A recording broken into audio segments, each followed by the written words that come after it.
تلاوت کے قرآن کریم مع ترجمہ عزیزم مبرور احمد۔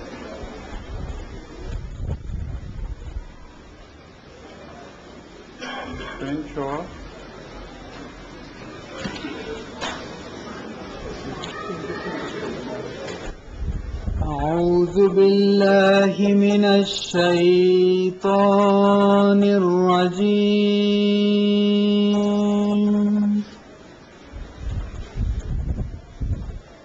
بسم الله الرحمن الرحيم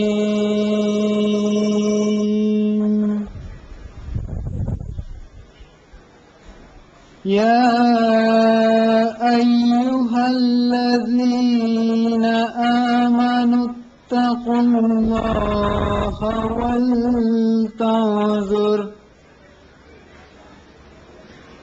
ولتنظر نفس ما قدمت لغد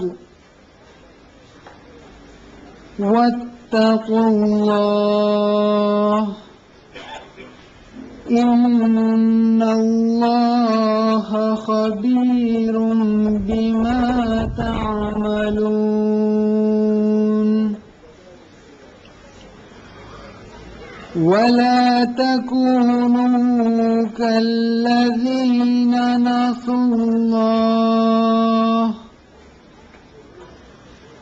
نسوا الله فأنساهم أنفسهم أولئك هم الفاسقون لا يستوي أصحاب النار وأصحاب الجنة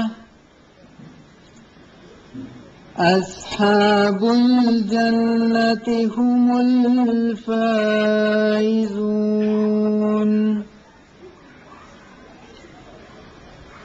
لو أنزلنا هذا القرآن على جبل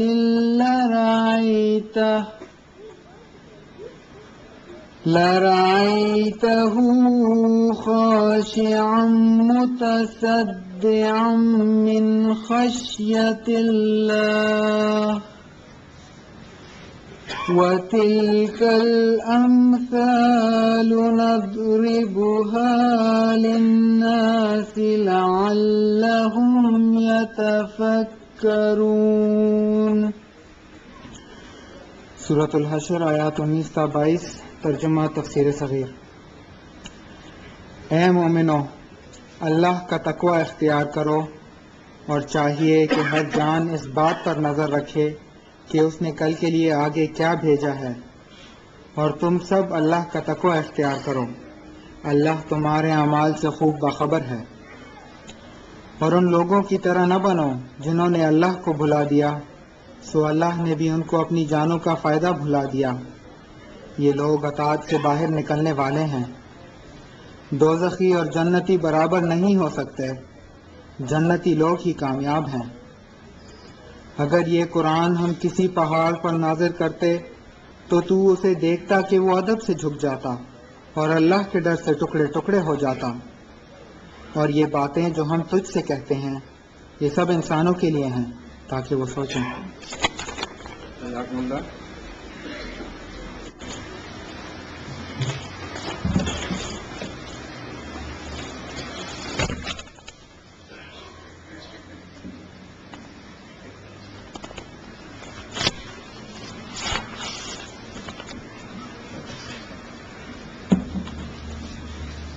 أشهد أن لا إله إلا الله وحده لا شريك له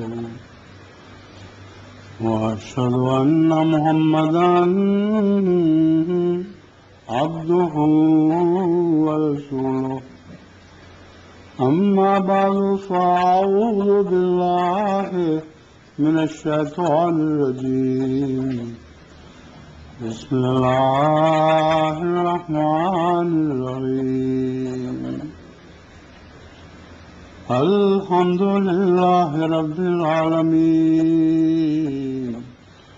الرحمن الرحيم مالك يوم الدين إياك نعبد وإياك نستعين اهدنا الصراط المستقيم صراط الذين أنعمت عليهم غير المغضوب عليهم ولا الضالين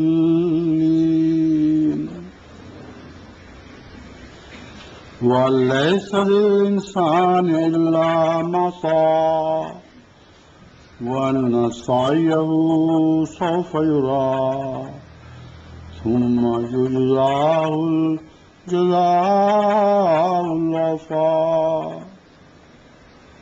سورہ نجم آیات 40 سے 42.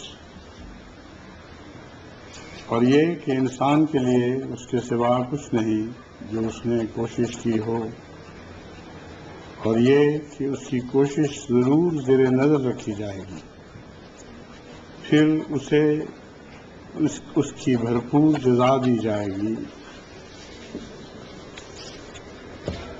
میرا آج کا خطاب ڈگنیٹی آف لیبر سے متعلق ہے، یعنی اصل عزت اور وقار محنت میں ہے، خواہ کسی قسم کی بھی محنت ہو مگر جائز محنت ہو. اور بڑے بڑے عہدوں اور رشوتوں کے ذریعے حاصل کی ہوئی دولت میں کوئی بھی عزت اور کوئی بھی وقار نہیں. گھر میں ہاتھ پاؤں توڑ کر بیٹھ جانا باعث عزت نہیں ہے. بعض لوگ باہر سے آتے ہیں بہت بڑے بڑے تعلیم یافتہ، اور مجھ سے پوچھو تو کہتے ہیں ہم بیکار ہیں کیونکہ ہمیں ہمارے پروفیشن کا جاب نہیں ملا. یعنی جو علوم ہم نے سیکھے ہیں اونچے، ان کے مطابق یہاں کوئی کام ہمیں نہیں مل رہا. حالانکہ بہت سے ایسے ہیں جو تعلیم یافتہ بھی ہیں اور کھیتوں میں محنت مزدوری کرتے ہیں، بسیں چلاتے ہیں، ٹیکسیاں چلاتے ہیں، اور کوئی بھی یار محسوس نہیں کرتے. تو یہ حضرت صلی اللہ علیہ وآلہ وسلم کی تعلیم اور آپ کے اسوہ کے مخالف بات ہے. احمدیوں کا فرض ہے کہ اس وقت دنیا میں ڈگنیٹی آف لیبر کو دوبارہ بحال کریں اور ہر قسم کی مزدوری کو عزت سے دیکھیں اگر وہ نیکی اور تقوی پر مبنی ہے، اور انسان کے ہاتھ کی کمائی سے بہتر اور کوئی کمائی نہیں. اس سلسلے میں آپ کے سامنے چند احادیث نبوی رکھتا ہوں. پہلی حدیث حضرت سلام بن ابی شرجیل کی مسند احمد بن حنبل سے لی گئی ہے. وہ بیان کرتے ہیں کہ میں نے خالد کے بیٹوں حبہ اور سوا سے سنا ہے کہ ہم نبی کریم صلی اللہ علیہ وسلم کی خدمت میں حاضر ہوئے جبکہ آپ اپنے دست مبارک سے کوئی کام کر رہے تھے یا کوئی عمارت بنا رہے تھے. ہم نے اس کام میں آپ کی معاونت کی. پھر جب حضور کام سے فارغ ہوئے تو آپ نے ہمارے لیے دعا کی. اب اس میں ایک پوشیدہ حکمت یہ بھی ہے کہ جب کوئی کام کر رہا ہو اور کوئی دوسرا اس کی مدد کو آ جائے تو سستانے کے لیے نہ بیٹھ جائے اور ان کے ساتھ گپے مارنے شروع کر دے، اپنے کام میں مصروف رہے. اور جو لوگ اس کی مدد کرتے ہیں کام سے فارغ ہونے کے بعد ان کے لیے دعا کریں، جیسا کہ حضرت رسول اللہ صلی اللہ علیہ وسلم نے کی. دوسری حدیث حضرت ابو ہریرہ رضی اللہ تعالیٰ عنہ سے مروی ہے جو بخاری کتاب الاجارہ سے لی گئی ہے. حضرت ابو ہریرہ رضی اللہ تعالیٰ عنہ بیان کرتے ہیں کہ حضرت صلی اللہ علیہ وآلہ وسلم نے فرمایا، ہر نبی نے قبل از بعثت بکریاں چرائی ہیں۔ صحابہ رضوان اللہ نے عرض کیا کیا حضور نے بھی؟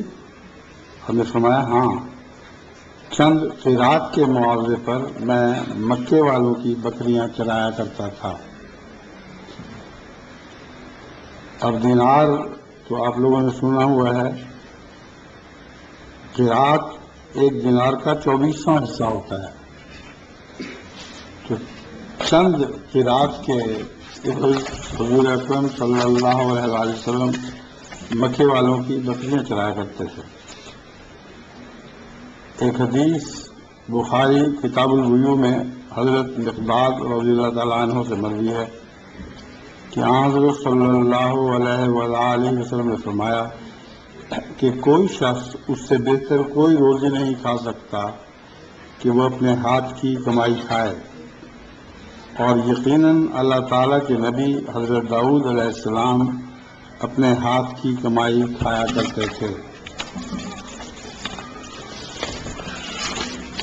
ایک حدیث ترمذی کتاب الاحکام سے حضرت عائشہ صدیقہ رضی اللہ تعالیٰ عنہ کی مروی ہے کہ رسول اللہ صلی اللہ علیہ وسلم نے فرمایا پاکیزہ خوراک وہ ہے جو تم خود کما کر کھاؤ اور تمہاری اولاد بھی تمہاری کمائی ہی ہے۔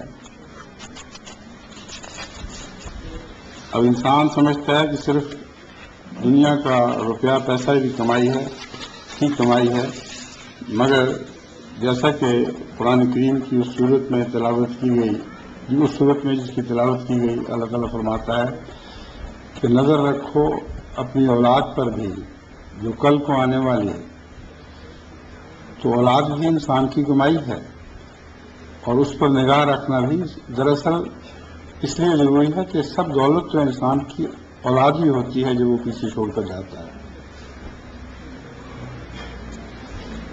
ایک حدیث بخاری کتاب الزکوٰۃ سے حضرت زبیر رضی اللہ تعالیٰ عنہ کی مروی ہے کہ حضرت صلی اللہ علیہ وسلم نے فرمایا تم میں سے کوئی شخص اگر رسی لے کر جنگل میں جائے اور لکڑیوں کا گٹھا اپنی پیٹھ پر اٹھا کر بازار میں آئے اور اسے بیچے اور اس کے نتیجے میں اللہ تعالیٰ اس کی عزت و خودداری کی حفاظت فرمائے تو یہ لوگوں سے بھیک مانگنے سے بہت بہتر ہے۔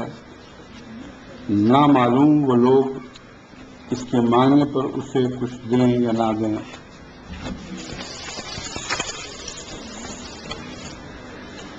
یعنی اگر مانگنے کی ضرورت ہو تو اللہ سے مانگنا چاہیے۔ انسان کے سامنے ہاتھ پھیلانا تو انسان کی بے عزتی ہے، چاہے تو جھولی میں کچھ ہاتھ میں کچھ ڈال دے، چاہے تو نہ۔ ایک حدیث ابو داؤد سے حضرت جابر رضی اللہ تعالیٰ عنہ کی اسی موضوع پر مروی ہے۔ وہ کہتے ہیں کہ میری خالہ کو 3 طلاقیں مل گئی تھیں۔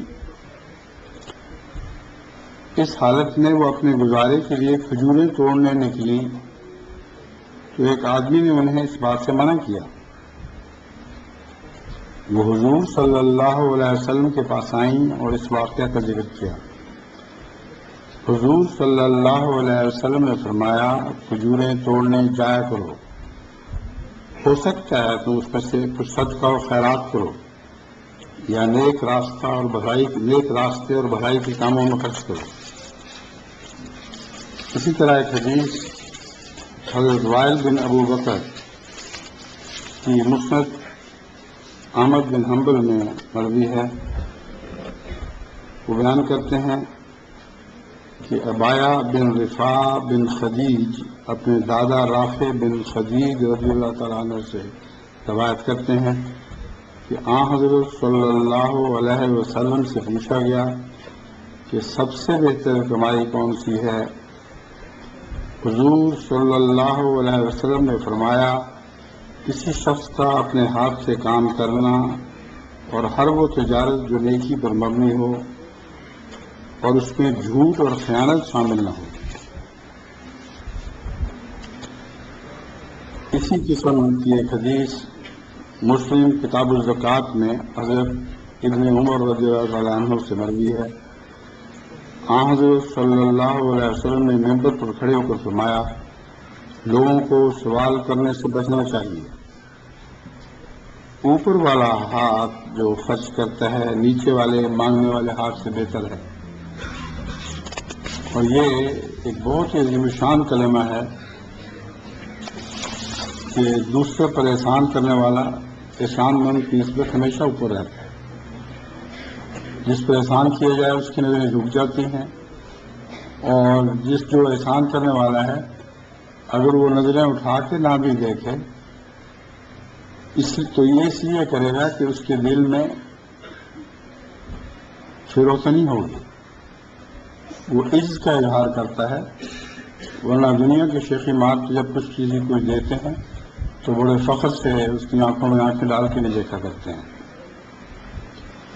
ایک لمبی حدیث بخاری کتاب المسائل سے حضرت حکیم بن جرام رضی اللہ تعالیٰ عنہ کی مروی ہے۔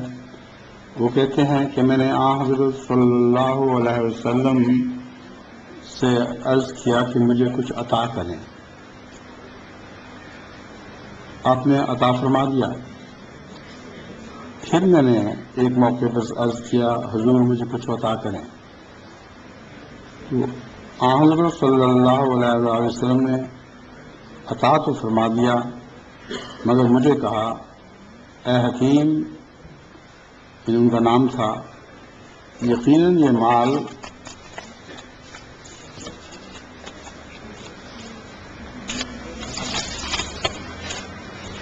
یہ تیسری دفعہ تھی جب ارشاد فرمایا، اے حکیم، یقیناً یہ مال بہت سرسبز اور میٹھا ہے، لیکن برکت بے نیازی میں ہی ہے۔ جو شخص اس دنیا کے حاصل کرنے میں حرص و لالچ کا مظاہرہ کرتا ہے وہ بے برکتی کا منہ دیکھتا ہے، اور اس کی مثال اس شخص کی سی ہے جو کھاتا جاتا ہے لیکن اس کی بھوک ختم نہیں ہوتی، جو دراصل ایک جہنم کی تمثیل ہے۔ جہنم کے متعلق یہ آتا ہے کہ جہنم بھر دی جائے گی تو وہ پھر پوچھے گی اپنے رب سے، حل میں مزید، کیا کہ کچھ اور بھی ہے؟ وہ بھی جھونک دیا جائے۔ تو ایک حریص اور لالچی انسان کا پیٹ کبھی نہیں بھرا کرتا، جتنا مرضی اس کو دو وہ اور بھی طلب کرتا رہے گا۔ حضرت اقدس محمد مصطفیٰ صلی اللہ علیہ وسلم نے ایک موقع پر فرمایا کہ حریص انسان کی تو ایسی ایک مثال ہے کہ اسے اگر ساری دنیا بھی دے دی جائے تو وہ خدا کے سامنے ہاتھ پھیلائے گا کہ اور دنیا بھی ہے تو وہ بھی میری جھولی میں ڈال دے۔ بہرحال حضرت رسول کریم صلی اللہ علیہ وسلم کی اس ارشاد کے بعد حکیم ابن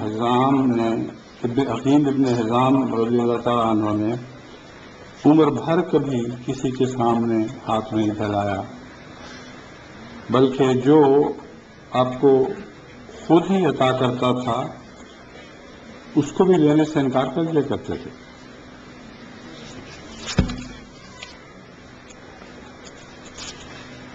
اب بعد میں حضرت ابو بکر رضی اللہ تعالیٰ عنہ نے رسول اللہ صلی اللہ علیہ وسلم کے وصال کے بعد حکیم بن نظام کو بلاتے ہیں تاکہ انہیں عطیہ دیں، لیکن وہ قبول نہیں کرتے۔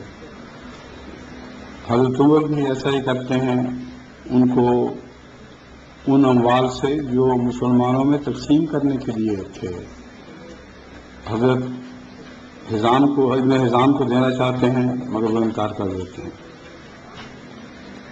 اس وقت حضرت عمر نے سب لوگوں کو گواہ ٹھہرا دیا کہ اے مسلمانوں، میں تم کو حکیم بن حزام کے متعلق گواہ بناتا ہوں کہ میں نے ان کے سامنے مال میں سے ان کا حق پیش کیا، لیکن انہوں نے لینے سے انکار کر دیا۔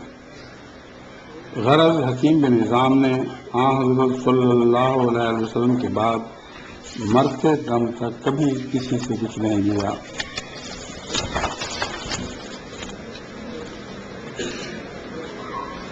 یہ درست ہے کہ اس میں ایک ان کی طرف سے مبالغہ ہے۔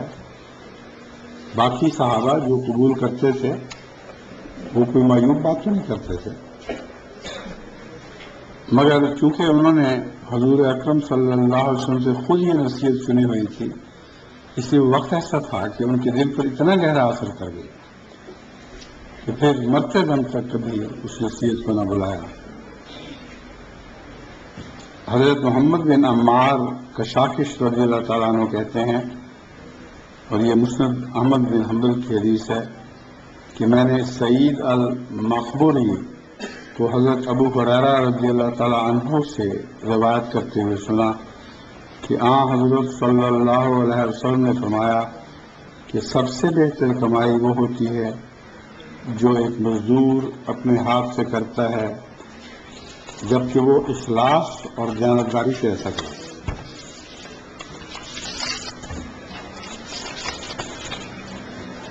ایک لمبی حدیث ابو داؤد کتاب الزکوٰۃ میں حضرت انس بن مالک رضی اللہ تعالیٰ عنہ سے مروی ہے، وہ بیان کرتے ہیں کہ ایک انصاری سوالی بن کر حضرت صلی اللہ علیہ وسلم کی خدمت میں حاضر ہوئے۔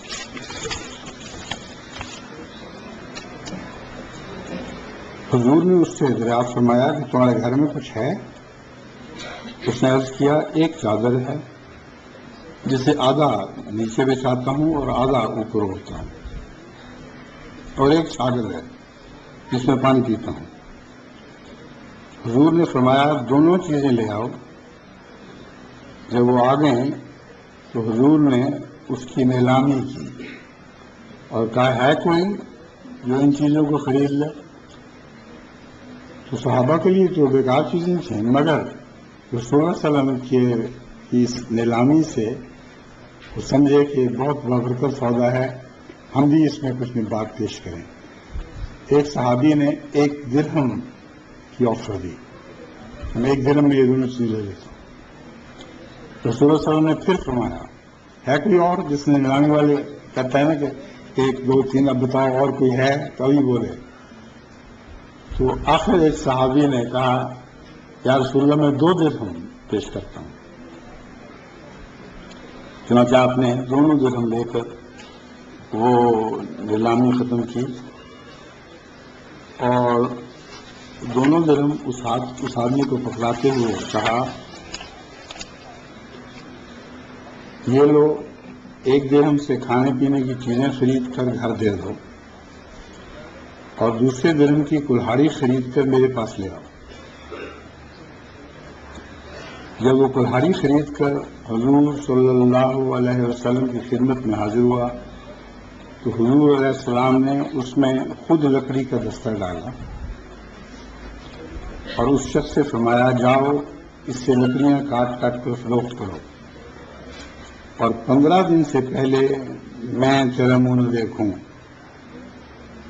وہ شخص لکڑیاں کاٹ کاٹ کر بیچتا رہا یہاں تک کہ اس عرصے میں اس نے 10 درہم کمائے۔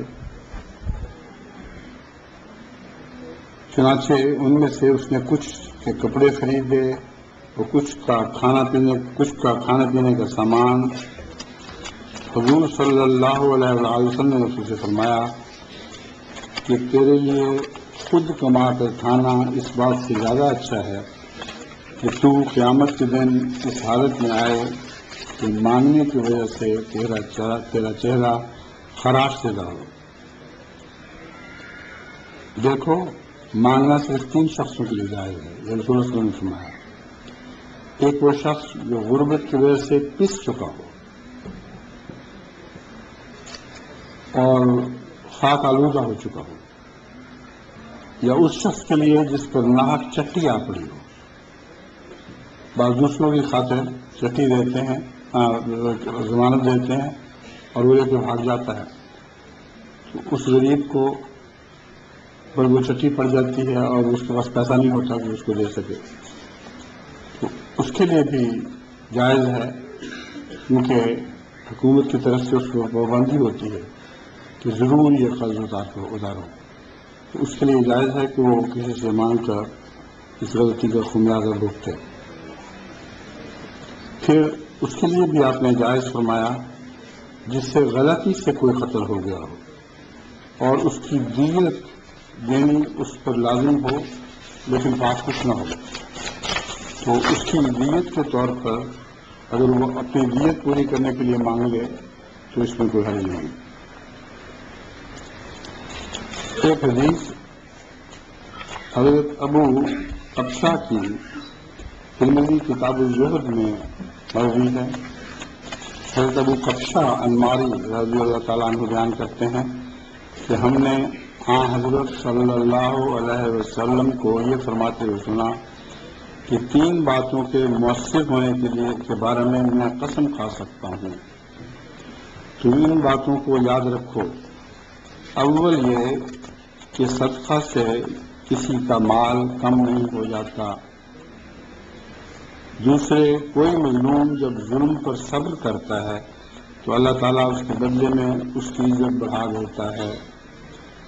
تیسرے، جب کوئی انسان اپنے لیے سوال اور مانگنے کا دروازہ کھول دیتا ہے تو اللہ تعالیٰ غربت اور احتیاج کا دروازہ اس پر کھول دیتا ہے۔ یاد رکھو، دنیا میں رہنے والے 4 قسم کے انسان ہوتے ہیں۔ ایک وہ جس کو اللہ تعالیٰ نے مال اور علم دیا اور اس نعمت کی وجہ سے اپنے رب سے ڈرتا ہے، رشتہ داروں سے حسن سلوک کرتا ہے اور اللہ تعالیٰ کے حق کو پہچانتا ہے، یعنی خدا کی راہ میں اپنا مال بھی خرچ کرتا ہے اور اپنا علم بھی خرچ کرتا ہے۔ یہ تو سب سے اعلیٰ درجے کا انسان ہے۔ دوسرا وہ انسان جس کو اللہ تعالیٰ نے علم دیا لیکن مال نہیں دیا اور سچی نیت سے کہتا ہے کہ اگر مجھے بھی مال ملتا تو میں فلاں سخی کی طرح عمل کرتا، ایسے شخص کو اس کی نیت کا ضرور ثواب ملے گا، اور کیونکہ اس کی یہ حسرت ہے کہ میں بھی نیک ہوں، اس کے پاس کچھ بھی نہیں ہے، پھر بھی وہ نیکی کا یہ کام نہیں کر سکتا، اس لیے وہ نیکی کا یہ کام نہیں کر سکتا، تو رسول اللہ صلی اللہ علیہ وسلم نے فرمایا اور پہلے آدمی کے برابر اس کا درجہ ہوگا۔ تیسرا وہ انسان ہے جس کو اللہ تعالیٰ نے مال تو دیا لیکن علم نہیں دیا، چنانچہ وہ اپنے مال کو سوچے سمجھے بغیر بے جا خرچ کرتا ہے اور خرچ کے بارے میں اللہ تعالیٰ سے نہیں ڈرتا، صلہ رحمی نہیں کرتا اور اللہ تعالیٰ کے حق کو نہیں پہچانتا۔ علم نہیں دیا سے مراد ہے یہ کام جاہل لوگ ہی کیا کرتے ہیں، یہ بدترین انسان ہے۔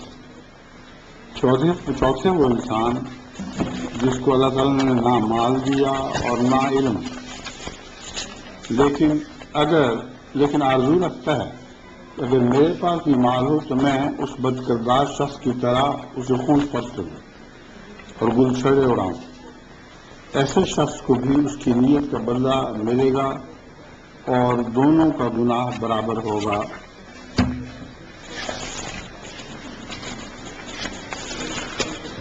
ان چند احادیث کے بعد میں حضرت اقدس مسیح موعود علیہ السلام کے چند اقتباس آپ کے سامنے پیش کرتا ہوں۔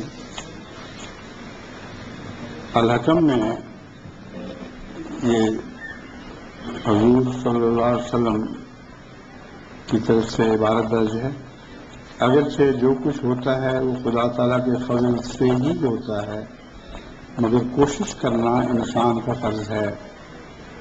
نتیجہ تو بہرحال اللہ تعالیٰ کے فضل سے نکلتا ہے، اور کوشش کرنا ہر ایک پر فرض ہے، جیسا کہ قرآن شریف نے صراحت سے حکم دیا ہے، لیس للانسان الا ما سعی، یعنی انسان جتنی کوشش کرے گا اسی کے مطابق فضول سے مستفید ہو سکے گا۔ انسان کے لیے صحیح اور مجاہدہ ضروری چیز ہے، اور اس کے ساتھ مصائب اور مشکلات بھی ضروری ہیں۔ لیس للانسان الا ما سعی، جو لوگ صحیح کرتے ہیں وہ اس کے ثمرات سے فائدہ اٹھاتے ہیں، اسی طرح پر جو لوگ اللہ تعالیٰ کی راہ میں مجاہدہ کرتے ہیں اور نفس کی قربانی کرتے ہیں، ان پر الہی قرب و انوار و برکات اور قبولیت کے آثار ظاہر ہوتے ہیں اور بہشت کا نقشہ ان پر کھولا جاتا ہے۔ ایک دوسری جگہ حضرت مسیح موعود علیہ السلام لکھتے ہیں، اور یہ بھی الحکم جلد 8 سے عبارت لی گئی ہے، قرآن شریف میں اللہ تعالیٰ فرماتا ہے لیسا للانسان الا ما سعی، یعنی کوئی انسان بغیر سعی کے کمال حاصل نہیں کر سکتا۔ یہ خدا تعالیٰ کا مقرر کردہ قانون ہے۔ پھر اس کے خلاف اگر کوئی کچھ حاصل کرنا چاہے تو وہ خدا تعالیٰ کے قانون کو توڑتا ہے اور اسے آزماتا ہے، اس لیے محروم رہے گا۔ دنیا کے عام کاروبار میں تو یہ سلسلہ نہیں ہے کہ پھونک مار کر کچھ حاصل ہو جائے یا بدون صحیح اور مجاہدہ کے کوئی کامیابی مل سکے۔ دیکھو، آپ شہر سے چلے تو اسٹیشن پر پہنچے، اگر شہر سے ہی نہ چلتے تو کیوں کر پہنچتے؟ پاؤں کو حرکت دینی پڑی ہے یا نہیں؟ اسی طرح جس قدر کاروبار دنیا کے ہیں، سب میں اول انسان کو کچھ کرنا پڑتا ہے۔ جب وہ ہاتھ پاؤں ہلاتا ہے تو پھر اللہ تعالیٰ بھی برکت ڈال دیتا ہے۔ اسی طرح خدا تعالیٰ کی راہ میں وہ لوگ کمال حاصل کرتے ہیں جو مجاہدہ کرتے ہیں۔ اسی نے فرمایا ہے والذین جاہدوا فینا لنہدینہم سبلنا، بس کوشش کرنی چاہیے کہ کیوں کر مجاہدہ ہی کامیابی کی راہ ہے۔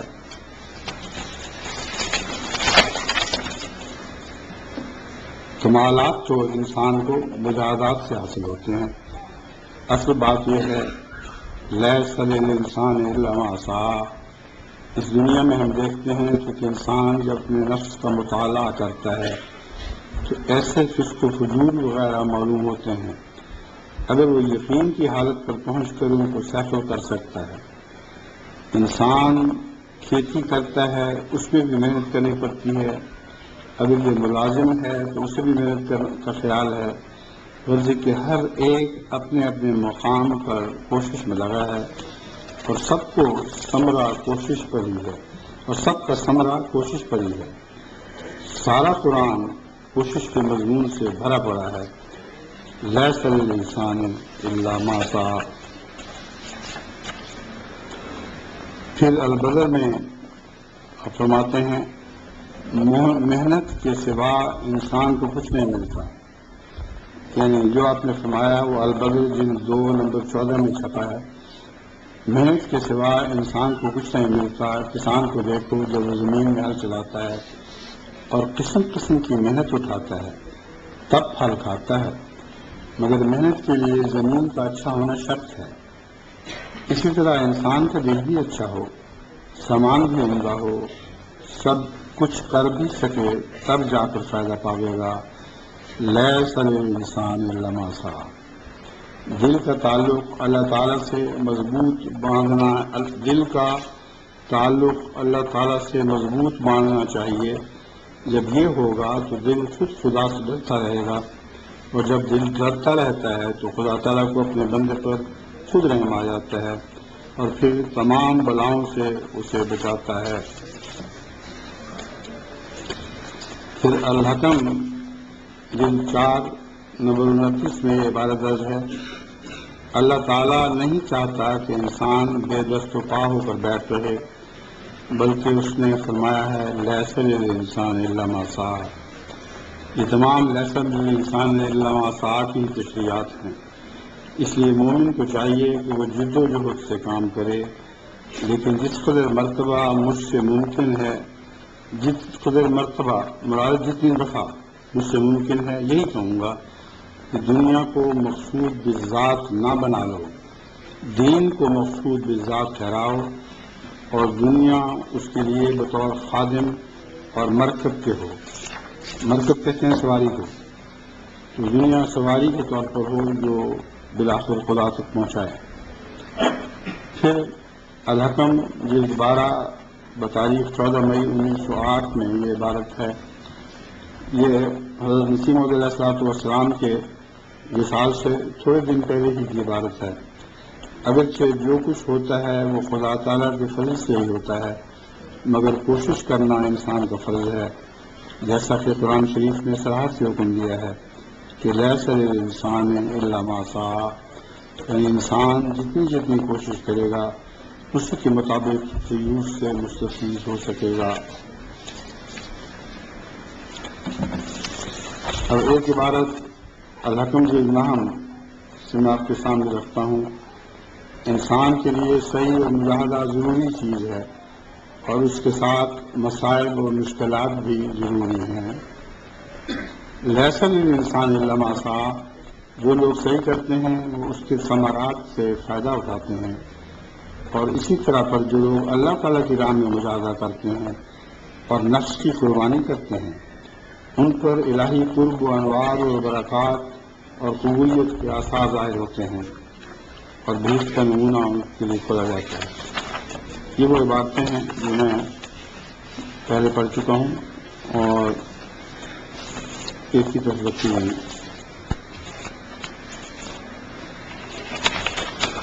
حضرت مسیح موعود علیہ الصلوۃ والسلام کا آخری جو اقتباس میں یہاں رکھ رہا ہوں اس وقت، وہ تبلیغ اشاعت دین سے ہے. حضور فرماتے ہیں اس وقت ہمارے دو بڑے ضروری کام ہیں. ایک یہ کہ عرب میں اشاعت ہو، دوسرے یورپ پر احتجاج اتمام حجت ہو یا اتمام حجت کریں. عرب پر اس لیے کہ اندرونی طور پر وہ حق رکھتے ہیں. ایک بہت بڑا حصہ ایسا ہوگا ان کو معلوم بھی نہ ہوگا کہ خدا نے وہ سلسلہ قائم کیا ہے، اور یہ ہمارا فرض ہے کہ ان کو پہنچائیں. اگر نہ پہنچائیں تو معصیت ہوگی. ایسے ہی یورپ والے حق رکھتے ہیں کہ ان کی غلطیاں ظاہر کی جائیں. آپ میں سے اکثر کو، بھاری اکثریت کو تو عرب جانے کی توفیق نہیں مل سکتی، مگر عربوں کو یہاں پہنچنے کی بہت توفیق ملتی ہے. تو اس ماحول میں ان کو تبلیغ کرنا اس سے بہت زیادہ آسان ہے جتنا ان کے ماحول میں عرب میں ان کو تبلیغ کی جائے. ایسا ہی یورپ والے حق رکھتے ہیں کہ ان کی غلطیاں ظاہر کی جائیں. وہ ایک بندے کو خدا بنا کر خدا سے دور جا پڑے ہیں.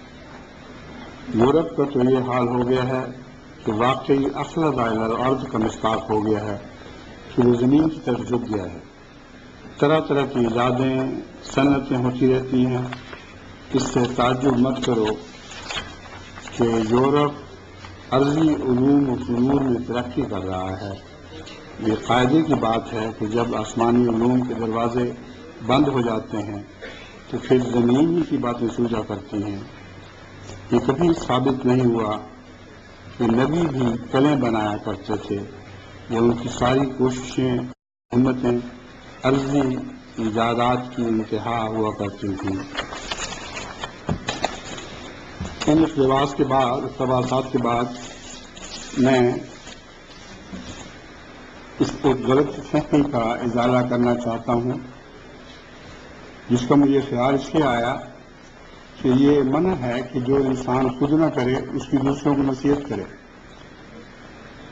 تو آپ لوگ خیال کرتے ہوں گے کہ میں نے تو بڑے آرام کی زندگی بسر کی ہے، کبھی ہاتھ کی محنت نہیں کھائی، ورثہ ہی جو پایا وہ سب کچھ کھایا.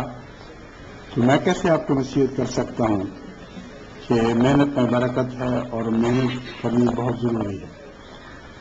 محض اس وجہ سے کہ یہ غلط فہمیاں دور کر دوں، میں آپ کو اپنی محنت کے بعد حالات بتاتا ہوں. میں نے خود ذمہ داری کی ہوئی ہے احمد نگر میں، اور اتنی محنت کیا کرتا تھا کہ آپ میں سے بہت سے نہیں کر سکتے. اکیلا مزدوروں کی طرح 2.5 من کی بوری اپنی پیٹھ پر اٹھا کر ٹرالی میں لادا کرتا تھا اور مسلسل لاتا رہتا تھا تاکہ ان مزدوروں کو پتہ چلے کہ یہ کوئی کام ایسا نہیں جو میں ان کو دیتا ہوں اور آپ نہیں کر سکتا. اور اسی طرح وہاں سے اپنی زمین کی پیداوار اپنے سائیکل کے پیچھے لاد کر خود اپنے گھر پہنچایا کرتا تھا. اور بعض دفعہ فصلوں کے پکنے کے وقت 18 گھنٹے اپنی زمین میں جا کر محنت کرتا تھا. تو یہ نہ خیال کریں کہ میں آپ کو وہ باتیں کہہ رہا ہوں جن سے خود نہ آشنا ہوں، بلکہ میں یقین کر رکھتا ہوں کہ بہت سی ایسی محنتیں میں نے جو کی ہیں وہ آپ میں سے اکثر نہیں کر سکتے. یہی اب یورپ کی بات ہے، وہاں تو ماحول اور یورپ کے ماحول میں میرا یہ دستور تھا کہ گرمیوں کی چھٹیوں میں 1 مہینہ سیر کی خاطر محنت کر کے کمائی کرتا تھا، اور ایسی سخت محنت کی ہوئی ہے جس کے تصور سے بھی اب رونگٹے کھڑے ہو جاتے ہیں. اخبار کے پیکٹ، بہت بھاری پیکٹ، وہ گاڑیوں پر لادنے ہوتے تھے اور رات سے صبح تک پورے 8 گھنٹے مسلسل یہ کام کرنا پڑتا تھا. اور ہم سمجھتے تھے کہ اب یہ ٹرک ختم ہوا تو عین اس وقت دوسرا ٹرک پہنچ جاتا تھا. پھر سمجھتے تھے کہ بس اب محنت ختم ہوئی تو پھر دوسرا ٹرک پہنچ جاتا تھا. ساری رات صبح 8 بجے تک کمر اتنی دکھنے لگتی تھی کہ واپس اپنے گھر آ کر بخار چڑھ جاتا تھا، اور میں سوچا کرتا تھا کہ شاید اب مجھے دوبارہ جانے کی توفیق نہ مل سکے. لیکن کچھ آرام کر کے جب تھکاوٹ کچھ دور ہو جاتی تھی تو رات کو پھر دوبارہ وہی کام. مسلسل 1 مہینہ میں نے انگلستان میں اس قسم کے کام کیے ہوئے ہیں. یہ نہ سمجھیں کہ میں محنت کی قیمت نہیں جانتا اور اپنے ہاتھ کی کمائی میں جو برکت ہے اس سے ناشنا ہوں. ایک اور بات میں آپ کو سمجھاؤں کہ اب بھی اللہ تعالیٰ کی فضل سے آپ لوگوں کی خاطر ہر قسم کی محنت کرتا ہوں. جسمانی محنت بھی آپ مجھ سے ملاقاتیں کرتے ہیں، آپ کو شاید اندازہ نہیں کہ اس میں کتنی محنت کرنی پڑتی ہے. اور پھر رات کو دن کو دعائیں کرنا اور آپ کے غم سے غمگین ہونا، آپ کی خوشیوں میں شریک ہونا، یہ جتنی خدا نے مجھے توفیق دی ہے میں کبھی اس سے بات نہیں کرتا. تو یہ خیال نہ کریں کہ ایک نصیحت کرنے والا آپ کو ایسی نصیحت کر رہا ہے جس سے خود ناشنا ہے. اس میں امید رکھتا ہوں کہ آپ تمام اس نصیحت کو پلے باندھ لیں گے کہ اصل برکت محنت میں ہے، اور محنت کی جو کمائی ہے اس سے زیادہ برکت اور کوئی کمائی نہیں ہے.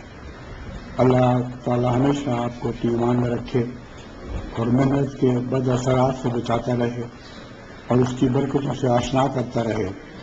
خدا کرے کہ ہم دنیا میں ایک دفعہ پھر محنت کے وقار کو قائم کر سکیں اور سب دنیا محنت کا وقار ہم سے سیکھے. ابھی جرمنی سے ایک خط ملا ہے، وہاں جو جلسہ گاہ کی تیاری ہے اس سلسلے میں جو ٹینٹ لگائے گئے تھے، خدام نے بڑی محنت کر کے ان کو فوراً کھڑا کر دیا. اس وقت وہاں جو ان کا انچارج تھا اس نے اپنے کمپنی کے جنرل مینیجر کو اطلاع کی کہ انہوں نے تو کمال کر دیا ہے، ہماری پیڈ لیبر سے بھی زیادہ محنت کی ہے اور بہت تیزی سے یہ کھڑا کر دیا. یہ کیمپ جس طرح یہ لگا ہوتا ہے انہوں نے کھڑا کر دیا. اس جنرل مینیجر نے نہ صرف تعجب کیا بلکہ کہا یہ ہو ہی نہیں سکتا، تم مبالغہ کر رہے ہو، میں ابھی آ رہا ہوں، میں خود اپنی آنکھ سے آگے دیکھوں گا. جب اس نے پہنچ کر دیکھا تو حیرت زدہ رہ گیا. اس نے کہ عجیب قوم ہے، کس قسم کے ذہن ہیں جو اتنی محنت سے کام لیتے ہیں کہ جرمن محنتی قوم کو بھی پیچھے چھوڑ رہے ہیں. بس میں آخر پر آپ سے یہی درخواست کرتا ہوں کہ اس دعا میں میرے ساتھ، آخری دعا میں میرے ساتھ شامل ہوتے وقت ان سب باتوں کو پیش نظر رکھیں. محنتیوں کے لیے دعا کریں. بہت سے غریب محنتی دنیا میں ہیں جو اپنی محنتوں کے حق سے محروم ہیں اور دن رات محنت کے باوجود بھی بھوکے مرتے ہیں. وہ خوش نصیب ہیں جن کو محنت کا پھل یہاں مل جاتا ہے. تو ان بیچاروں کے لیے بھی دعائیں کریں جن کی زندگی ڈرجری ہے، مسلسل محنت ہے اور اس کا نتیجہ کچھ بھی نہیں نکلتا. تو آئیے اب میرے ساتھ اس دعا میں شامل ہو جائیں، پھر میں اس کے ساتھ کو ختم کرتا ہوں.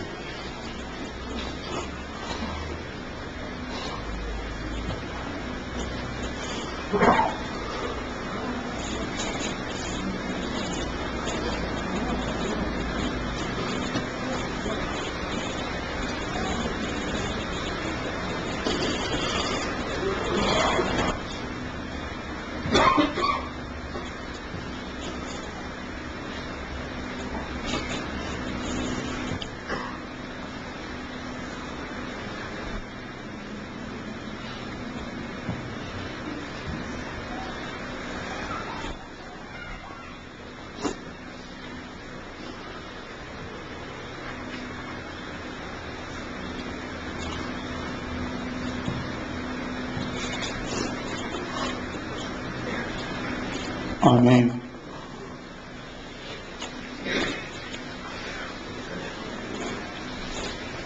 السلام علیکم.